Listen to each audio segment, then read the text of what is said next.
Shalom semuanya, happy weekend, Bible study time sekarang. Saya percaya Anda yang bergabung tentu merasakan pengalaman dan mendapatkan pengertian, pewahyuan akan siapa Tuhan sebetulnya. Dan bagaimana dia kerja di dalam hati Anda. Yang paling mulia dari Bible study ini adalah kalau dipraktekin ya. Anda ngalami Tuhan kerja di dalam Anda, merubah Anda. Itu yang semua hasil perubahannya ada di Alkitab. Tapi prosesnya tidak didetailin di Alkitab. Di bagian itu Anda disuruh berdiam, slow down, hidup dalam contemplation. Di dalam Alkitab ini Tuhan menyatakan dia tuh gak suka orang congkak, orang pakai kekuatan sendiri. Dia sukanya orang rendah hati. Orang rendah hati itu orang yang berserah. Orang rendah hati itu orang yang berdiam.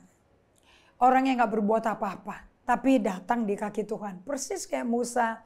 Persis kayak Yosua. Duduk di kaki gunungnya Tuhan. Nungguin pemimpinnya, gurunya. Selesai bersama Tuhan.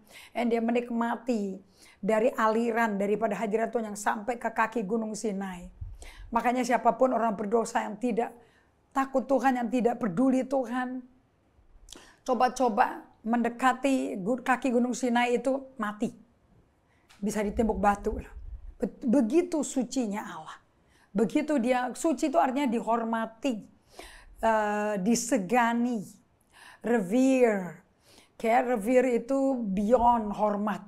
Kayak dalam hati yang gemetar, hati yang gentar akan Allah. Bukan hati yang kurang ajar, bukan hati yang anggap sepele.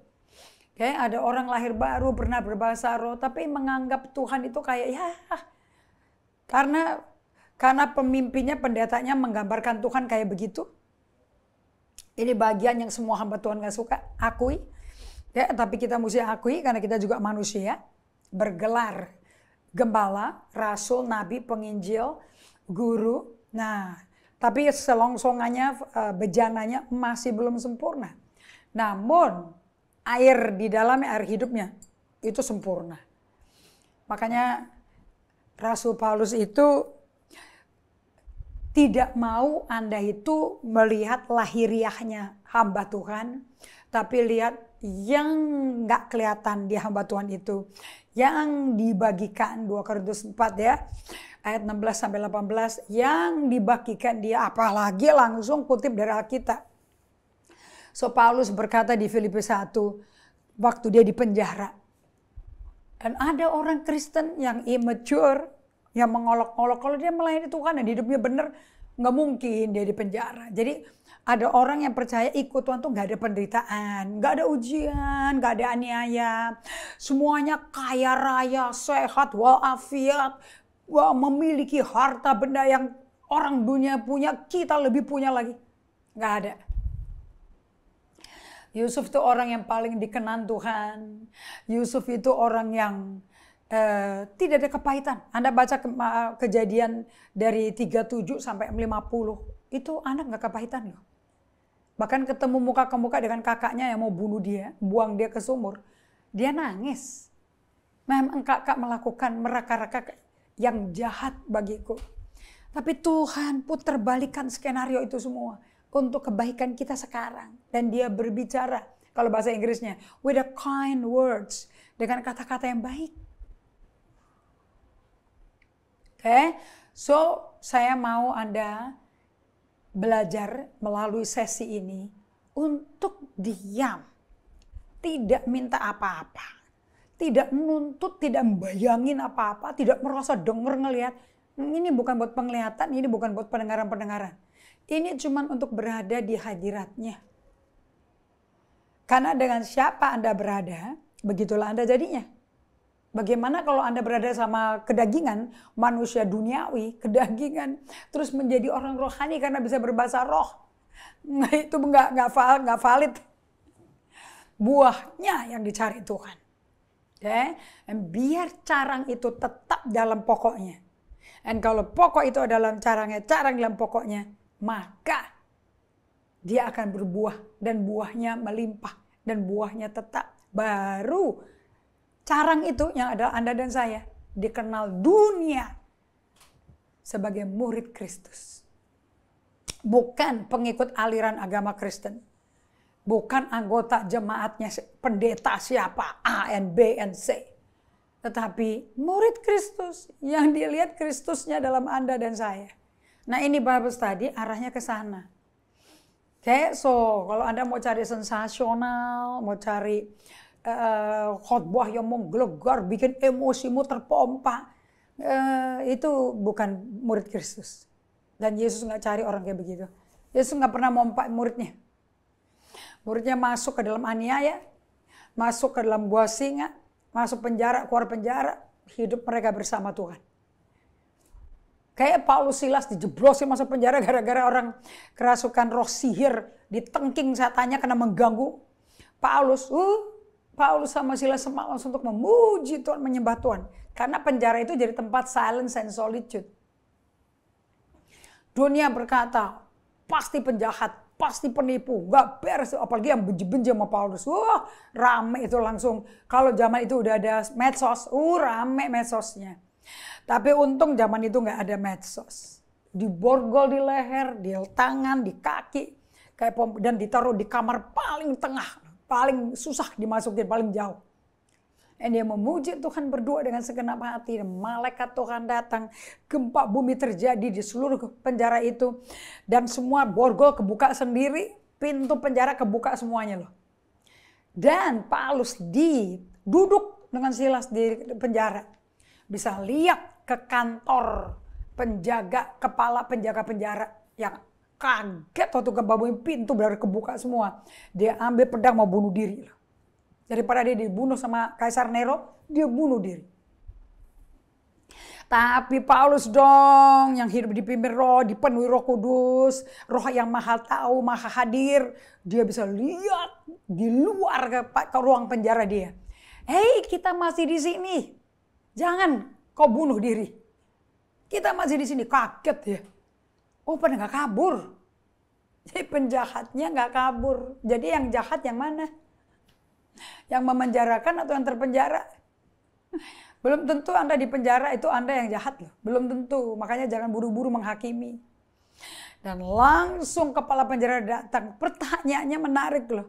Tahu nggak pertanyaannya apa? Anda baca sendiri ya Kisah Rasul 16. Dan dia berteru. Apa yang mesti kulakukan supaya diselamatkan?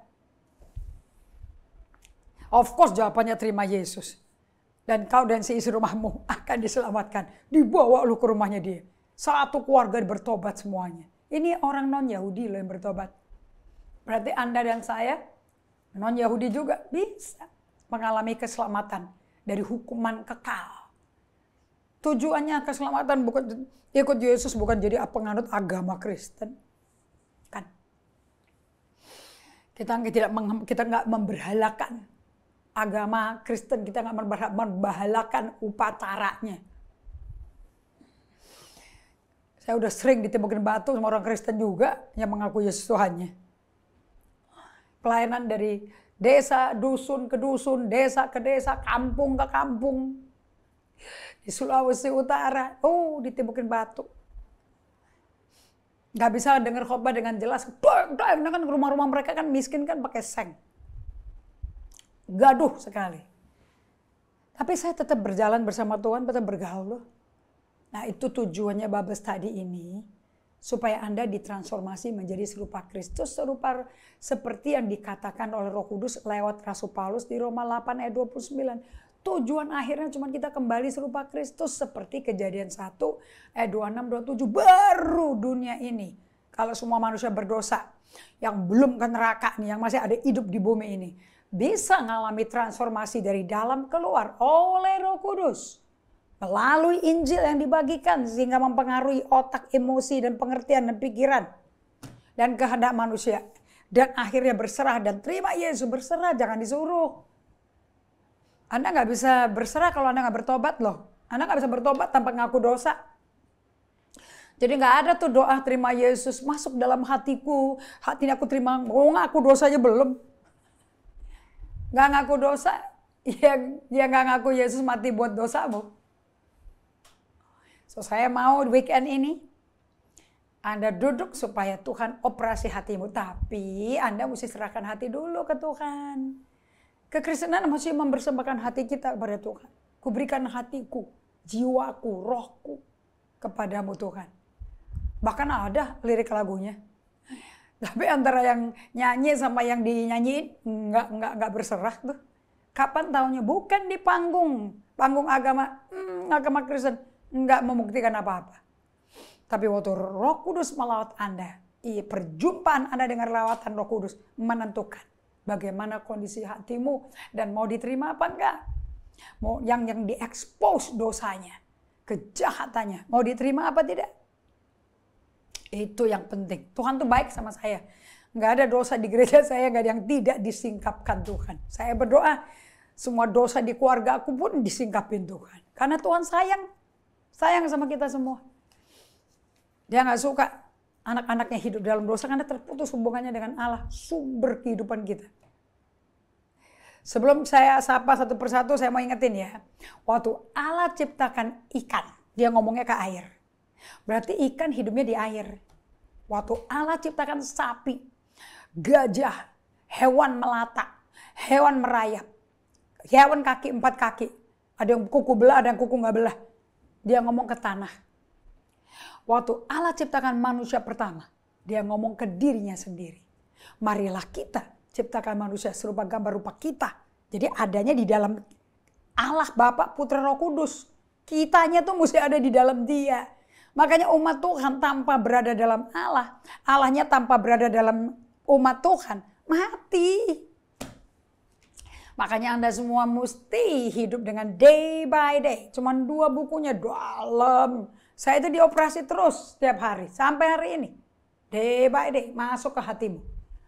Datang ke hadirat Tuhan. Anda gak usah minta apa-apa. Gak usah ngomong apa-apa. Karena hadirat Tuhan akan operasi Anda. Dia dahsyat. Dia kuat.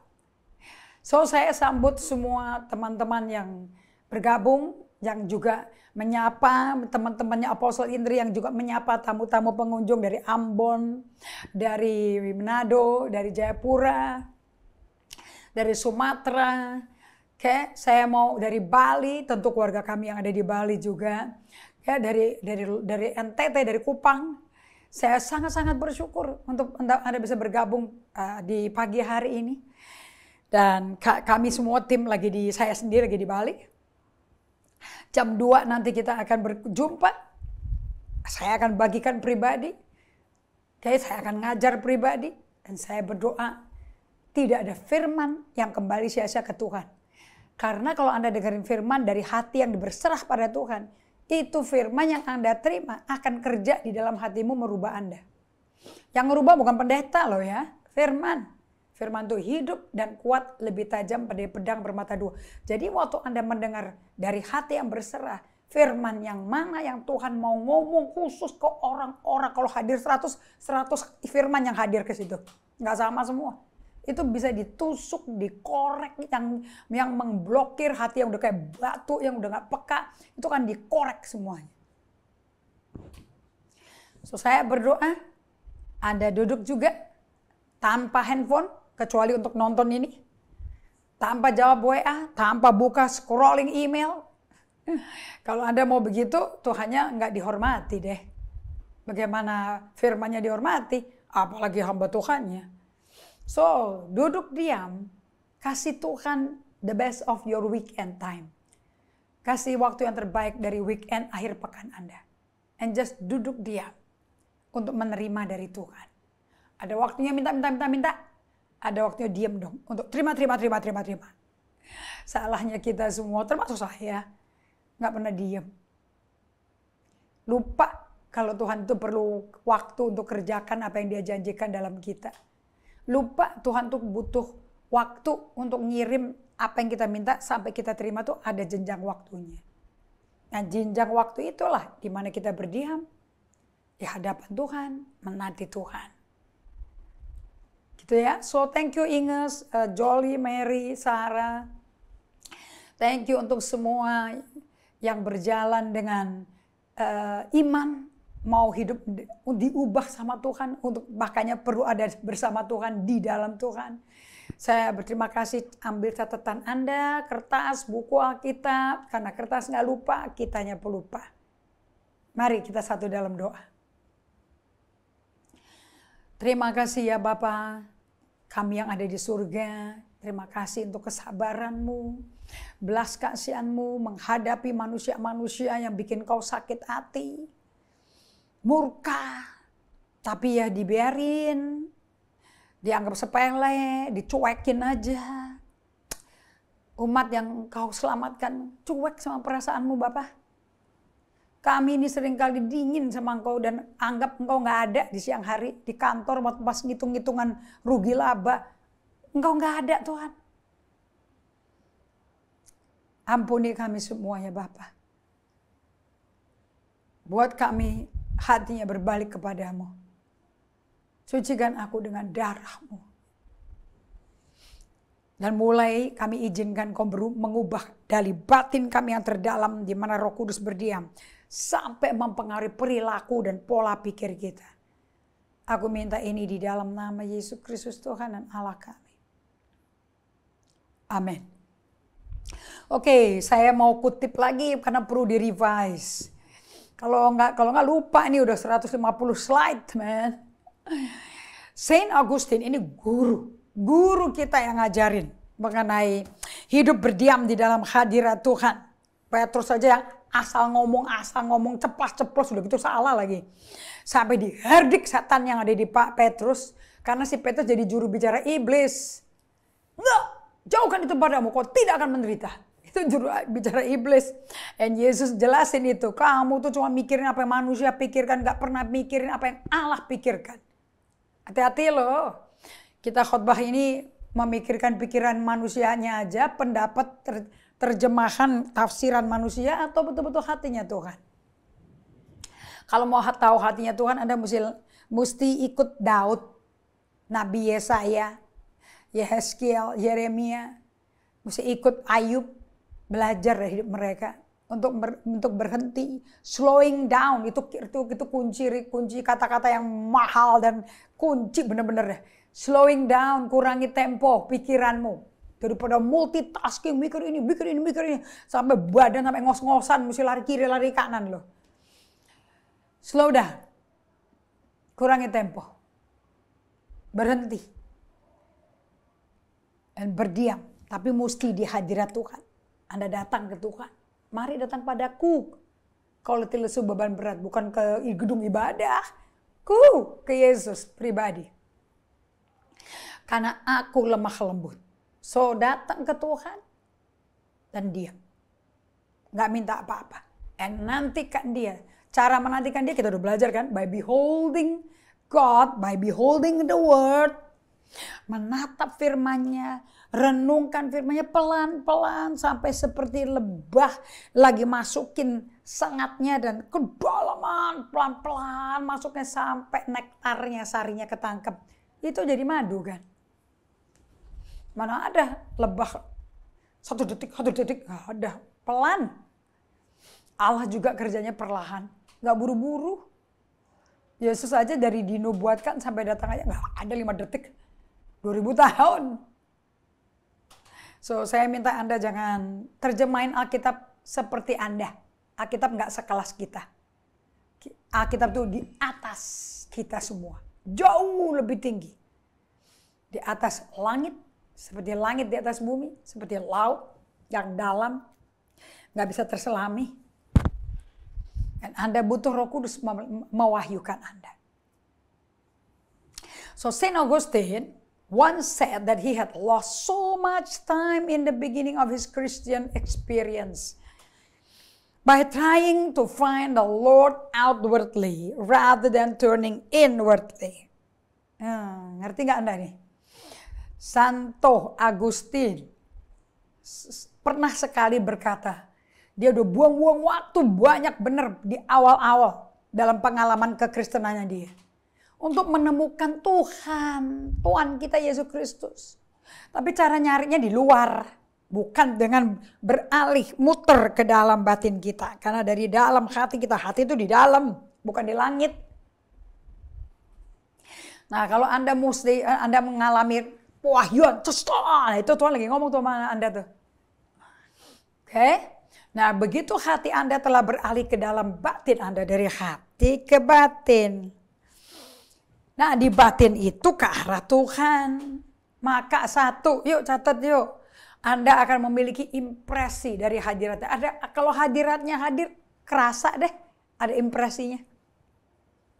2, Anda dapat mengerti kehadiran Tuhan Allah kita. Ngerti Allah lagi hadir. Allah mau hadir. Dengan sangat akut. Karena sekarang panca indera Anda kan sudah tajam. Udah didewasakan. Sehingga Anda jiwanya kalem dan tenang. Nomor 3, atensi Anda udah gak lagi pada hal-hal di bagian eksternal, internal. Ini suara rame lagi, udah udah. Anda udah tawan pikiran Anda tunduk pada Kristus. Gak jelalatan pikirannya. Sebaliknya dengan manis dan tenang, pikiran Anda menjadi penuh. Pikiran loh, penuh dengan firman Tuhan yang telah Anda baca. Dengan sentuhan hadiratnya. 5, firman Tuhan bukan lagi untuk dipikirkan, dihafalkan. Atau kalau baca, aku dapat apa nih? Aku kok gak dapat apa-apa? Bukan buat begitu. Tapi firman Tuhan untuk memberi makan manusia rohmu. Makanya Anda diam aja. Anda perkatakan firman, itu manusia rohnya lagi makan. Akibatnya keluar dari hati Anda yang mencintai Tuhan. Anda akan kerjakan kehendak Anda. Tidak lagi Anda kerjakan kehendak Anda untuk memegang pikiran Anda tenang di hadiratnya. Tetapi ini kurang kata tidak ya. Akibatnya keluar dari hati yang mencintai Tuhan Anda. Akibatnya keluar dari hati yang mencintai Tuhan Anda. Anda akan kerjakan kehendak Anda untuk memegang pikiran Anda. Tenang di hadiratnya sesuai kehendak Allah. Di sini baru Anda ngalami rest. Akibat keluar dari hati yang mencintai Tuhan, Anda akan kerjakan kehendak Anda untuk megang. Maksudnya bukan Anda melakukan kehendakmu semau-maunya dewe, bukan. Anda akan kerja supaya kehendak Anda itu pegang pikiran Anda agar dia tenang di dalam hadirat Tuhan. Nah, itu baru Anda istirahat. So Anda ngerti ya, ini PowerPoint. Akibatnya keluar dari hati yang mencintai Tuhan, Anda mengerjakan kehendak Anda supaya itu kehendak tunduk kepada Allah dan pegang pikiran kita supaya tidak berlanglang buana. Baru Anda tenang di hadiratnya dan merasakan kelegaan. Oke, nanti kalau udah gitu udah telan aja bulat-bulat apa yang kamu udah alami dan rasakan. Dalam kondisi tenang dan jiwa yang diam, telan semua yang telah Anda kecap. Oke, jadi bagaimana nih caranya nih menelannya semua? Sederhana banget kok. Seperti kita nikmati rasa makanan yang sedap, waktu mencicipi lalu kita kepingin makanan itu. Dan begitu makan tuh udah sedap, udah gak tahan nafsunya. Begitu makan, wah ada lalap semuanya dengan lahap dan seutuhnya sehingga ada rasa puas dan perut menikmati dan terima nutrisi yang baru itu. Hey, by the way, jiwa kita juga seperti itu loh. Akan nelan dengan lahap firman-Nya, hadiratnya. Semua nutrisi dari hadirat sepakat jiwa kita tenang dan damai. Oke, gara-gara itu pikiran Anda udah gak terdistraksi mengembara kiri dan kanan. Oke, nah salah satu perjalanan yang luar biasa, indahnya berdoa di hadirat Tuhan ya. Ini di slide 114 kali ya. Indahnya berdoa di hadirat Tuhan dengan firman Tuhan. Anda dapat divine revelation, pewahyuan ilahi. Dari membaca pikirannya lompat-lompat kiri kanan melanglang buana. Pikiran mengembara dari topik ke topik. Sekarang Anda memperoleh pengertian akan rahasia-rahasia yang tersembunyi di dalam pewahyuan dari pribadi Allah. Dan dengan sepenuh hati menikmatinya karena Anda mengizinkan firman Tuhan diukir ke dalam hati mereka. No, bagaimana? Dengan Anda tetap berada dalam hadiratnya dan tetap berdiam dalam pewahyuan itu. Dan selamanya pewahyuan itu memberikan pada Anda rasa hadirat Tuhan. Jadi jangan lekas-lekas pikirannya dibiarkan lompat-lompat. Oke, tetap tinggal dengan apa yang Tuhan telah wahyukan pada Anda. Diam di situ sepanjang rasa hadirat Tuhan juga masih ada di situ. Jangan lompat-lompat kiri kanan. Discover the difficulty to bring your mind under control. 2 Korintus 9:27. Ingat ya videonya yang latihan disiplin otot hamstringnya biar kenceng. Berdiri, kalau jongkok tapi tidak pakai alas. Kalau nggak kuat, ya taruh kursi lah di bawahnya. Tapi jangan nempel buru-buru. Dan kalau ini pikirannya didisiplin seperti ini, kamu otot hamstringnya akan kuat. Kamu tidak akan mudah kecelakaan, kamu nggak akan mudah terjadi apapun. Anak-anak juga nggak terjadi. Aku minta dalam nama Yesus, so nikmati aja hadirat Tuhan. Mungkin dengan merenungkan ayat ini. Alright, so saya undang Anda sekarang kita masuk ke perjalanan berikutnya yang sangat-sangat penting. Ini kita renungkan dulu Efesus 1 ya, ayat 3-9. Terpujilah Allah dan Bapa Tuhan kita Yesus Kristus yang dalam Kristus, itu posisi Anda dan saya. Yang dalam Kristus telah mengaruniakan kepada kita segala berkat rohani di dalam surga. Jadi di surga itu udah banyak sekali gak berkat rohaninya. Banyak. Sebab di dalam Dia Allah telah memilih kita sebelum dunia dijadikan. Dulu di pikirannya Allah waktu diciptakan langit bumi itu hanya wajah Anda, wajah saya. Gak ada wajah kera, jerapah, kuda nil. Gak ada wajah orang-orang yang serupa gambar rupa Dia. Supaya kita tuh kudus dan tak bercacat di hadapannya, nggak berdosa, nggak mabok, nggak berzina, nggak melakukan tipu daya, muka satu hal, senyum di depan, di belakang berontak kayak kayak binatang liar. Nah, Allah mau ambil orang-orang seperti binatang liar itu dengan kasihnya, dengan kabar baiknya. Kadang-kadang firman-Nya mesti keras. Untuk bertobat, sadar dan insaf dan bertobat, akui dosamu dan tinggalkan. Mesti penuh dengan keputusan bulat. Baru Anda mengalami hadirat Tuhan. Baru ini bubble study berguna. Kalau masih main sama dosa, susah. Anda nggak ada pertobatan tanpa mengaku dosa. Jika engkau mengaku dosa, Allah setia dan adil mengampuni kamu. Dan menyucikan hatimu. Nah, hati yang telah disucikan itu datang ke Tuhan. Ngalami Tuhan. Pikiran masih belang-lang buana, nggak apa-apa. Tapi kalau hatinya sudah hati baru, roh baru, sudah ada Roh Kudus, dan Anda ajak ngomong Roh Kudus, Anda diam fokus ke Roh Kudus, Roh Kudusnya kerja. Supaya memperbaharui dari glory ke glory, ini pikiran kita nih, jiwa kita. Kalau Anda datang ke gereja, ikutin pendeta, nggak ngalami ini, buat apa diikutin? Karena tujuannya daripada seluruh 66 buku ini adalah transformasi. Nggak ada yang lain, pertobatan. Kenapa tebel? Karena macam-macam. Ulahnya dosanya setan itu macam-macam resepnya. Gaya dosanya itu macam-macam. Bentuknya macam-macam. Karena betapa liciknya, Yeremia 17 ayat 9, betapa liciknya hati manusia. Lebih licik daripada segalanya. Makanya Markus 17 berkata, wow, semua kejahatan tidak saja dari neraka. Bahkan neraka sekarang pindah ke hati manusia yang berdosa.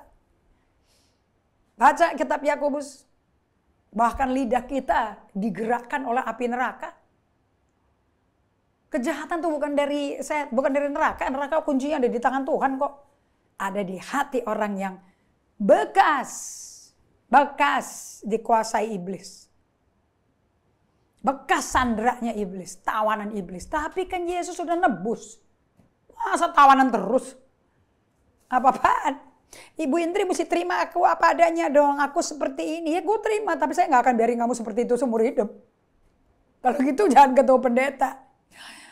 Ketemu dengan orang berdosa. Kumpul sama orang berdosa. Nanti sampai kesakitan. Kamu berseru. Suatu hari kabar baik itu akan muncul di Roh Kudus ke kamu. Oke? Enak aja saya diajak main, dipermainkan, dilicikin, dihina, dibully sama orang-orang yang suka berdosa. Nggak bisa dong. Tuhan pasti expose. Udah di-expose, takut lagi. Nggak bener dong. Luar sama dalam mesti sama dong. Itulah orang berintegritas. Kalau Anda ikut Yesus pasti jadi orang berintegritas seperti Yesus. Bukankah Alkitab ini buku integritas? Mana ada dosa Allah? Siapa yang bisa menasihati Allah? Suruh berubah. Orang dia kebenaran. Nah, untuk Anda yang udah bertobat, cepat hidup bersama Tuhan. Habis itu Anda mesti bikin ritme. Ini ritmenya yang saya bagikan nih. Di mana Anda hidup dengan hidup tidak tergesa-gesa. Satu, ini ditulis oleh suami istri Jem and Alan Fadling. Ini buku saya kedua nih setelah buku EHS yang saya punya. Satu lagi An Unhurried Leader. Aslinya saya kasih orang. Saya dapat kopinya. Yang ini sebelum Unhurried Leader dia tulis Unhurried Life. Ini bukunya tentang dianya. Ini bukan teori. Jadi Anda jangan baca buku tentang orang lain. Buku koleksi kesaksian orang lain. Mesti mendapat buku kesaksian penulisnya sendiri. Peter Scazzero, Rich Villodas, muridnya dia, gembala gerejanya dia sekarang. Alan Fadling, Jem Fadling, Bill Gaultier, Teresa Avila, Richard Foster. Ini orang-orang yang ngomong tentang dirinya di transformasi Tuhan. Saya berdoa Anda yang bergabung dengan Bible Study ini, Anda jangan cerita tentang Apostle Indri, Ibu Indri. Cerita dirimu. Anda mesti pakai I statement. Supaya nggak bikin cerita. Jangan kayak adegan hidupmu. Hidup udah cukup parah. Kenapa bikin sandiwara? Susah-susah hidup di bumi cuma sekali dibikin sandiwara. Ada orang lain jadi gini. Orang lain yang disalahin jadi dalangnya lagi. Oh, haleluya. Allah tuh baik. And satu-satunya kunci nih. Caranya Tuhan. Bagus Tuhan itu.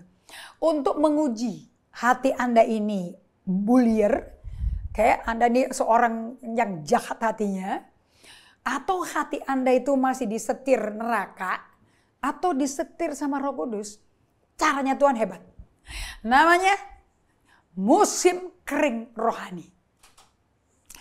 Musim kering rohani udah pasti datang. Sekalipun kita rindu di hadiratnya. Nyanyi koleksi deh tuh.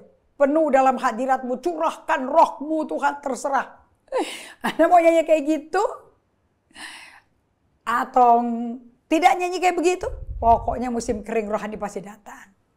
Pada setiap orang percaya. Tebak. Nomor 1. Ke pendetanya dulu. Ke gembalanya dulu. Gurunya dulu dong mesti ngalami. Coba ini kalau gue keringin nih. Gurunya gak punya mental celebrity preacher. Yang tiap hari ngitungin follower ada berapa tuh. Like-nya ada berapa tuh. Nah itu celebrity tuh. Yang menganggap dirinya benar karena jumlahnya like. So, Allah ngujinya kayak gini. Nabi Yesaya singkapkan ini. Karena hubungan dia dengan Tuhan. Sungguh, engkau Allah yang menyembunyikan diri. Allah Israel juru selamat. Tetap loh juru selamat loh. Tapi apa yang kita butuhkan supaya kita kuat. Malah gak kerasa. Tapi gak berarti Tuhan ninggalin kita loh. Ini Yesaya masih dipenuhi Roh Kudus loh. Cuman sekarang hadiratnya gak kerasa. Hangatnya, sentuhan kasihnya bikin kita nangis. Gak kerasa tembok. Tapi tetap ada Roh Kudus. Enggak kosong, enggak melompong. Sungguh engkau Allah yang menyembunyikan diri. Allah Israel juru selamat. Dan Yesaya juga berteriak, cari Tuhan.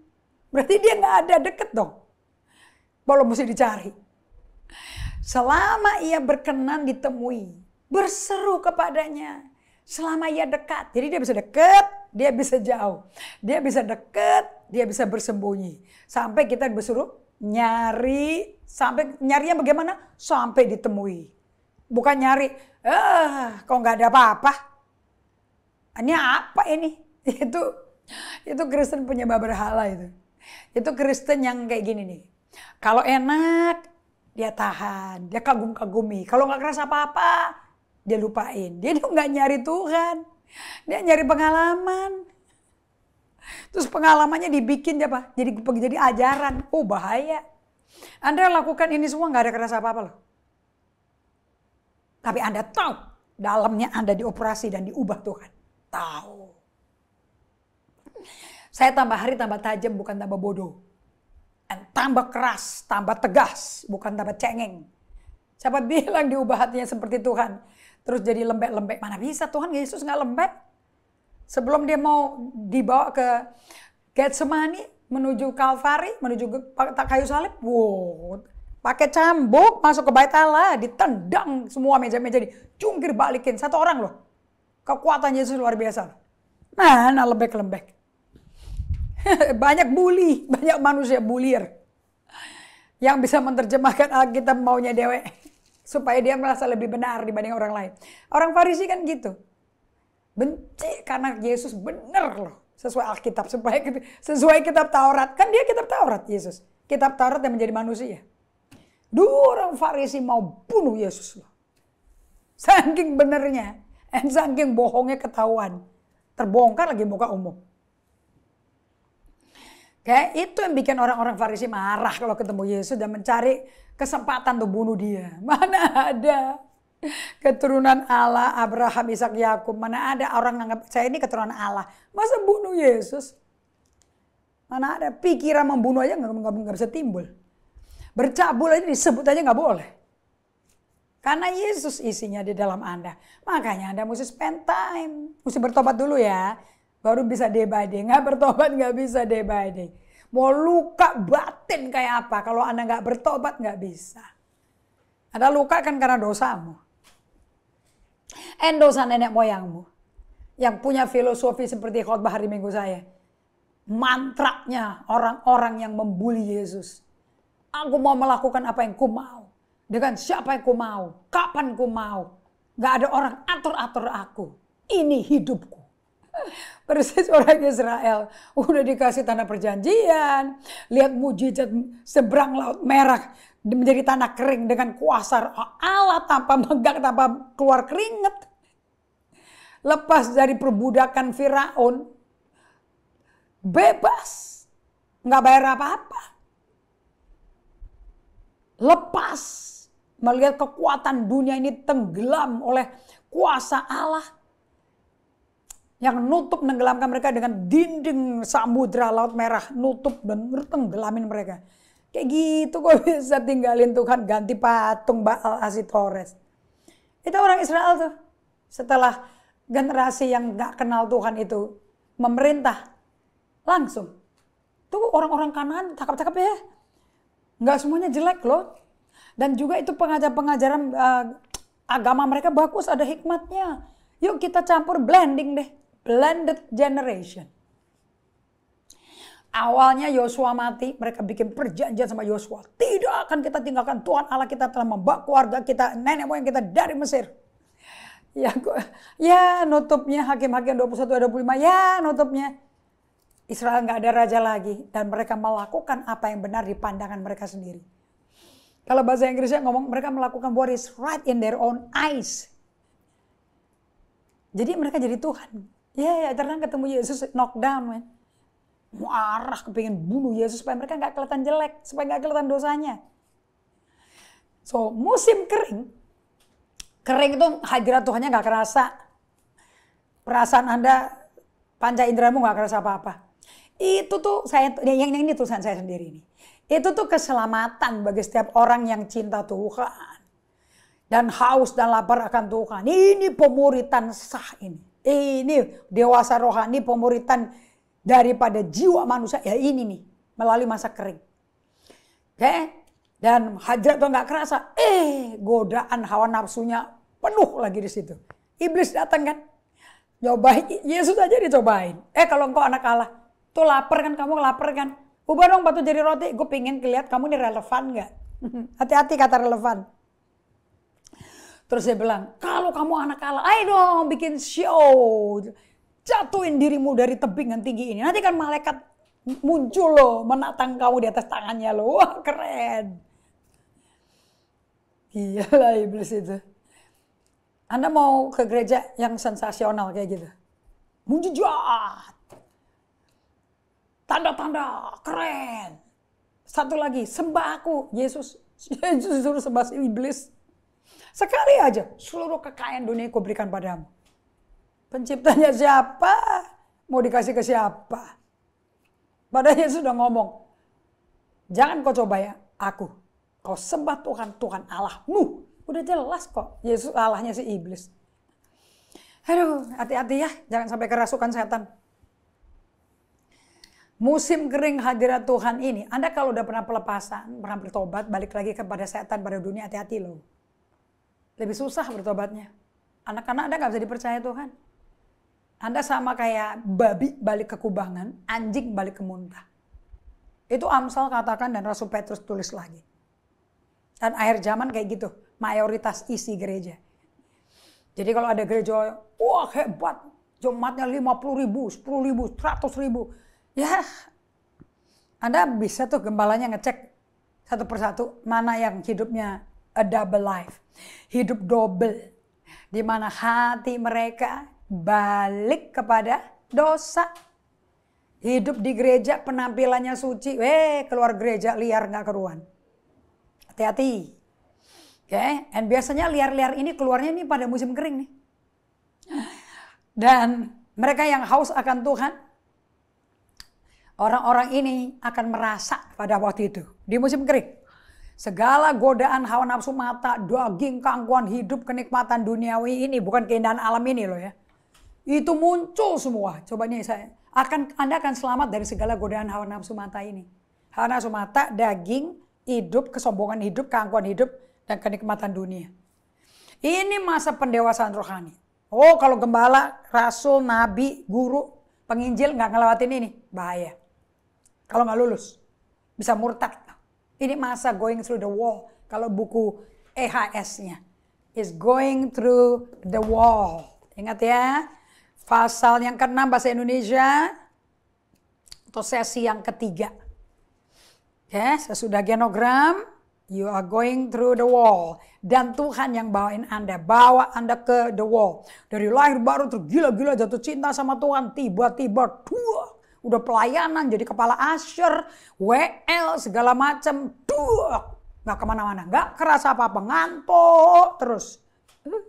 Siap-siap. Anda sedang diuji. Oke, saya lagi mau cari ini nih. Jadi dia punya diagram. Oke. Tahapan-tahapan menjadi Kristen dewasa, murid Kristus. Six step. Oke. Ini musim pendewasaan rohani. Di sini baru Anda ketahuan. Anda tuh nyari-nyari pengalaman Tuhan. Kayak apa? Siapa tahu Tuhan yang bikin sendiri pengalamannya. Atau Anda datang karena siapa Tuhan? Bukan karena berkatnya. Bukan karena rasa merinding-merinding. Nah. Oke, dan nanti Anda akan merasa jaded. Ingat nggak dari hari Rabu? Jaded. You feel jadedness. Apa tuh jaded? Exhausted, capek. Capek kerja di kantor. Capek udah duduk-duduk sama Tuhan. Berdiam gak kerasa apa-apa. Sampai ngantuk ketiduran. Dipanggil Tuhan juga gak ada. Dan ini berjalannya setahun loh. Musim kekeringan tuh bisa setahun loh. Oke, Abraham 25 tahun.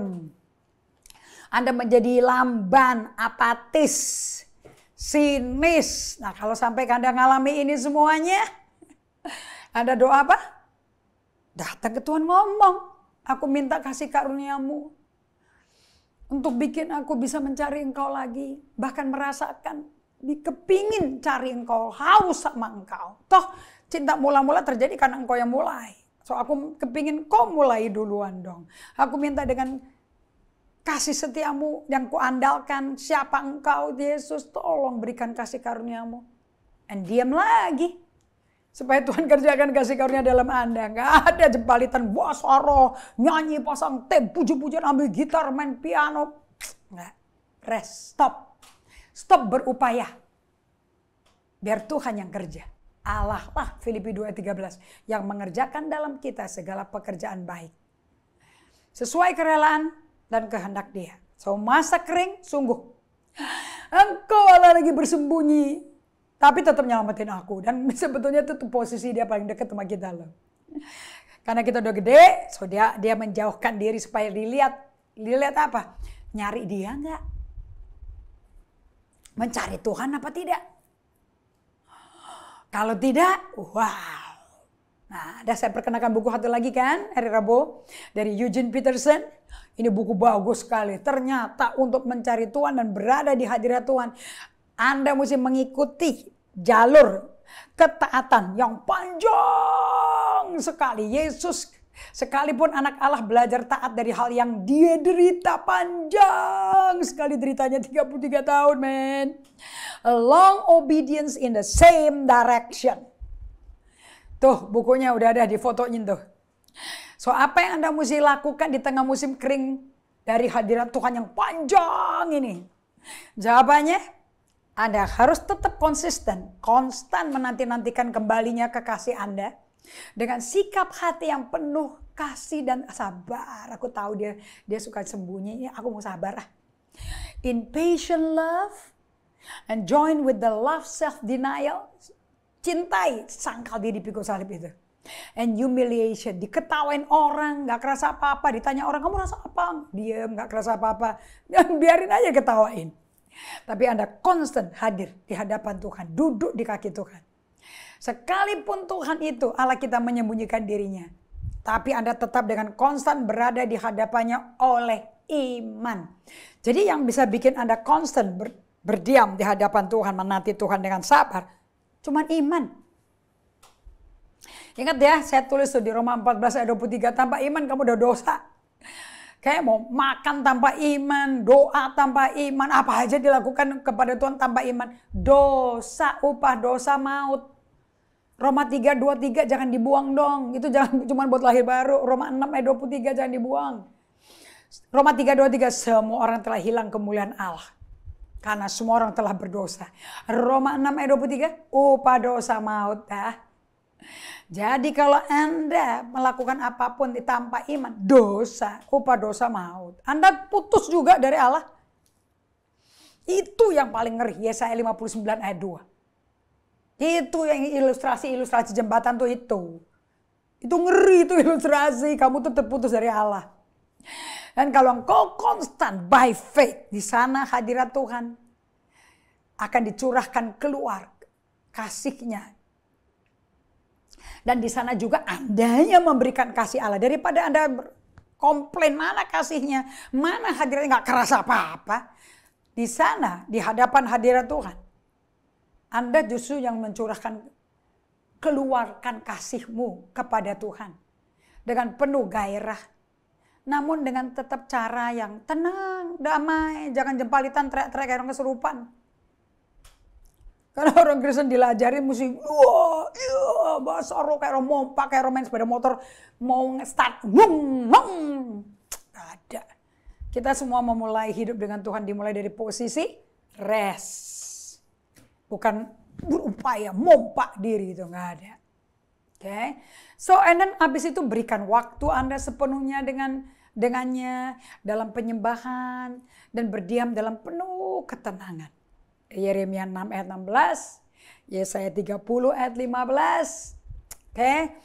Anda Mazmur 37 ayat 7, udah deh diam. Sekalipun nggak merinding-merinding.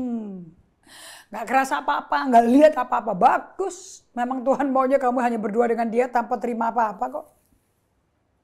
Ini buat orang arogan, sombong, dan sibuk. Aduh, revolusioner nih.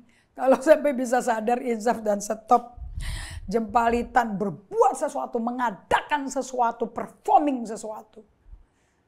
Yang mahalnya gak keruan harganya. Biayanya.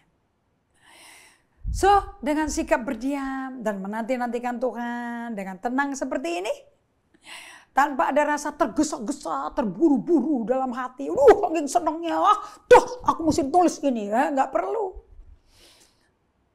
Tapi kalau Anda tetap diam, curahkan kasih-Mu pada Tuhan dengan pikiran yang tentram, jiwa yang damai, nggak gejolak-gejolak kayak mercon.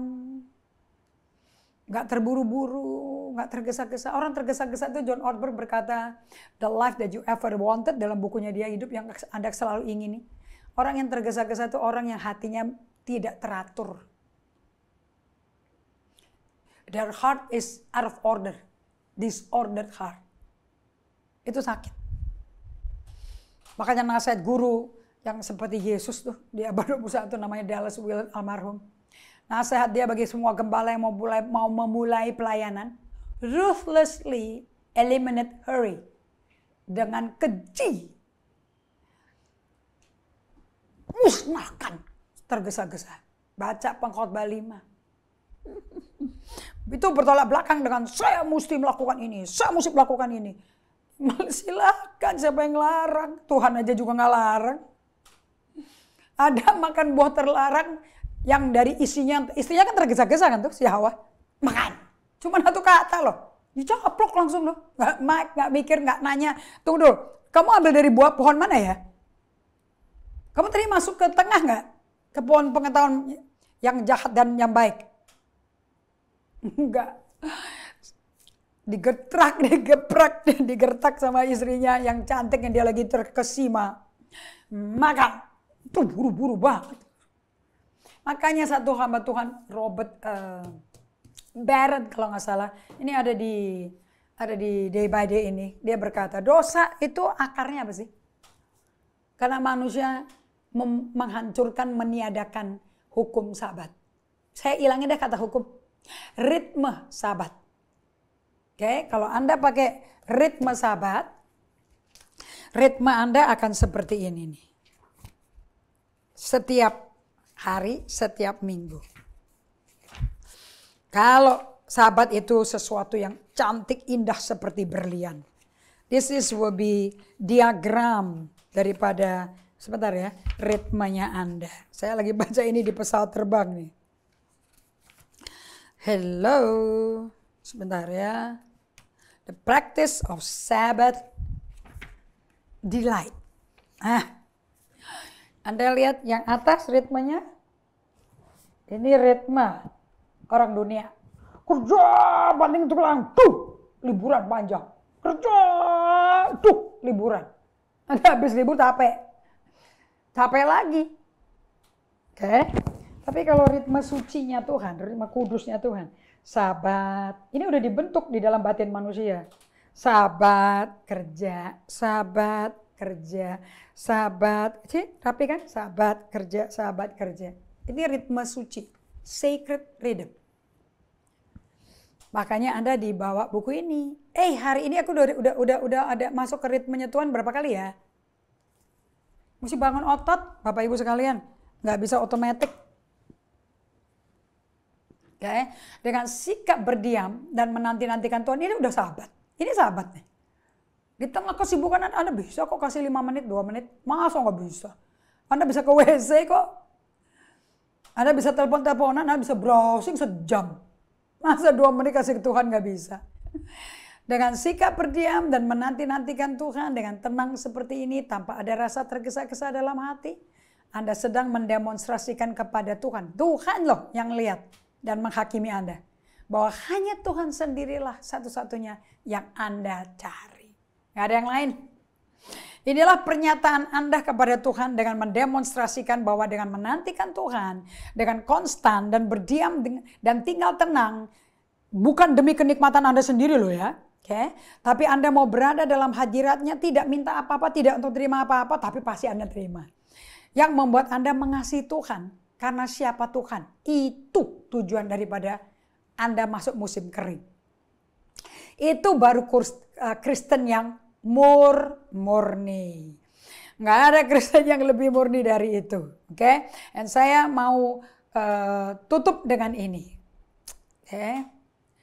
Ada 3 hal yang Anda mesti lakukan pada waktu Anda di musim kering ini. Waktu itu saya ada pertanyaan di penutupnya. Satu jemaat saya mencoba menjawab katanya. Bagaimana jika Tuhan memanggil Anda untuk menghabiskan seluruh atau sepanjang masa hidup Anda untuk menanti kedatangan Dia sampai Dia kembali kepada Anda. Bukan kembali kedua kali loh. Nunggu sampai benar-benar hadiratnya tuh melingkupi Anda, membungkus Anda, mengenvelope Anda. Jadi yang udah 1-2 tahun doa atau 25 tahun gak kerasa apa-apa kayak Anda tahu Mother Teresa. Dia menolong 1 jiwa per hari. Anak yang dibuang terlantar kesepian dan sendirian. Yang bikin mereka akibatnya dibuang ke pinggir jalan sakit paru-paru. 50 tahun dia tidak kerasa hadirat sama sekali. Sekarang pertanyaannya, kalau sampai Tuhan suruh Anda menanti dan lama dia untuk kembali kekasihmu kembali Anda rasakan. Anda mau lakukan apa? Tulis ya, screenshot. Do this. Come before him quietly and peacefully. Recalling your mind, Anda coret aja ri-nya, jangan bingung sama ri itu kelebihan ketik saya. Come before him quietly and peacefully.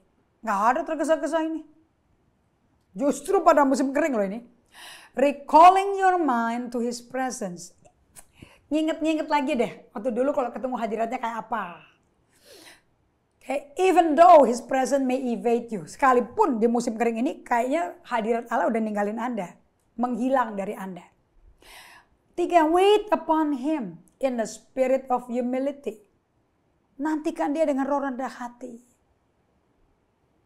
Karena rendah hati yang hanya bisa bikin kasih karunia dicurahkan secara limpah kepada kita. In a spirit of abandonment. In a spirit of contentment. In a spirit of resignation. Madame Guyon yang menulis ini. Resignation artinya surrender, bukan pensiun. A formal notification of resigning the quality or the state of being resigned. Submissive. Tunduk. Jangan ngelawan. Jangan berontak di tengah kering itu. Doalah dengan kerinduan. Jadi kalau Anda mau disuruh Tuhan tunggu lama, ini yang mesti Anda lakukan. Oke. Dan doa dengan kerinduan untuk kembalinya kekasih jiwa kita. Kekasih jiwa kita itu hadirat Tuhan. Inilah jenis doa yang berkenan pada Allah. Oke. Dan minggu depan hari Rabu nanti saya tambahkan. Kenapa kok Tuhan ngajarin mengenai penabur. Ada 4 macam tanah. Oke, kenapa diajarin itu? Oke. Dan saya mau kasih tahu kepada Anda semuanya. Pada waktu kita gagal untuk mendengar Allah. Ini Petrus Kasiro nih yang ngomong nih. Pada waktu kita gagal untuk mendengar Allah, sekalipun di musim kering. Untuk kita tune our heart. Ditune supaya satu frekuensi sama hati kita dengan hati Allah. Tune our heart with the faintest whisper. Suara Tuhan tuh kecil banget, sepi, tenang, hampir gak kedengaran. Tapi kita mesti tune hati kita. We are risking nothing less than the substance of our spiritual life. Wah, kita bayar resiko tinggi kita loh. Dengan menghilangkan substansi daripada kehidupan rohani yang sejati. Itu berada dalam hadirat Tuhan dan tetap tinggal di situ dan Tuhan hadir bersama Anda. Dan mengorbankan segala hubungan-hubungan. Tuh orang kalau tergesa-gesa, mana bisa dengar dong the faintest whisper. Suara halus. Jadi menanti Tuhan dalam roh yang rendah hati itu kayak gini loh. Roh menyangkal diri, roh nyangkal egomu. Roh yang berserah dengan rasa cukup, contentment. Berserah itu resignation, menyangkal diri itu. Apa tuh menyangkal diri itu? Dengan cara menyangkal diri ada 3 tadi. Abandonment, there you go. Kalau Anda lakukan ini bisa menanti Tuhan sampai kekasih jiwamu balik lagi. Dan Anda merasa dipeluk lagi. Dan jika Anda persembahkan tubuhmu, dirimu dengan sikap hati, abandonment, resignation, Anda akan menyenangkan hatinya Allah dengan luar biasa. Sikap hati kita yang seperti ini akan mendesak Tuhan Allah kita untuk kembali berjumpa dan berdiam dengan kita lagi dengan segera. So, 2 pernyataan ini penting nih. Kebanyakan Anda pada nggak tahan nih SS dan ditinggal. Wah, pinter kalau ngomong sama orang. diajarin SS. Sayangnya dia nggak lakukan setiap hari. Nggak teratur katanya, nggak teliti. Kenapa? Sebab Anda menyembah pengalaman waktu bersama Tuhan. Aduh, aku ngalami ini. Pas nggak ada lagi 10 tahun, 25 tahun. Putong langsung. Karena Anda menyembah pengalaman bersama Tuhannya. Maka masa kekeringan itu adalah ujiannya Tuhan. Di masa kering rohani, jika Anda bosan dan tinggalkan solitude silent SS, itu bukti kamu memuja pengalaman SS. Bukan Tuhannya yang kehadirannya merubah Anda, mentransformasi Anda. Tapi karena Anda sembah pengalaman itu. Sembah Tuhannya karena siapa dia, bukan pengalamannya. Bukan Tuhan yang hadir yang Anda sembah karena Anda mau bersedia untuk berada bersama Tuhan tanpa mengharapkan terima apa-apa. Kalau udah bersama dia, jangan expect dapat mujizat. Jangan expect dapat penglihatan, nubuat, nothing. Just to be with Him. Kita doa ya. Bapa Surgawi, dewasakan semua kami hamba-hambamu Tuhan. Para pemimpin gereja, supaya seluruh jemaatnya meniru bahwa kita tidak berdoa menanti Tuhan puluhan tahun sekalipun tidak kerasa hadiratnya untuk mendapat sesuatu. Sama seperti suami istri yang mengasihi satu sama lain, yang hubungannya hidup. Mereka bisa berduaan hanya memandang satu sama lain dan memberi waktu untuk menikmati satu sama lain. Dan jika pasangannya berbicara, didengerin dengan seksama. Bukan sambil lalu, bukan sibuk melakukan apapun. Tapi diam dan dinantikan. Sampai pasangannya selesai. Baru dihormati. Baru ditinggikan. Baru disayang. Demikian pula kita dengan Tuhan. Terjadilah ini dalam semua kehidupan umat Tuhan yang hadir di Babes tadi ini maupun di gereja lokal kita di dalam nama Yesus Kristus. Amin. Jangan lupa Sabtu ini jam 2 siang ini kita akan berjumpa dalam ibadah Gereja Generasi Apostolik di ruang boardroom lantai bawah lobby. Di ruangan ini nanti Anda bisa berjumpa dan saya ajarkan Anda semuanya dan ketemu sama keluarga juga jemaat Gereja Generasi Apostolik. Trans Resort Hotel Sunset Road. Ya, dekat kerobokan itu. Dan di ruang boardroom, nikmati Tuhan. Dari Babes tadi kami semua ini, Tuhan berkati.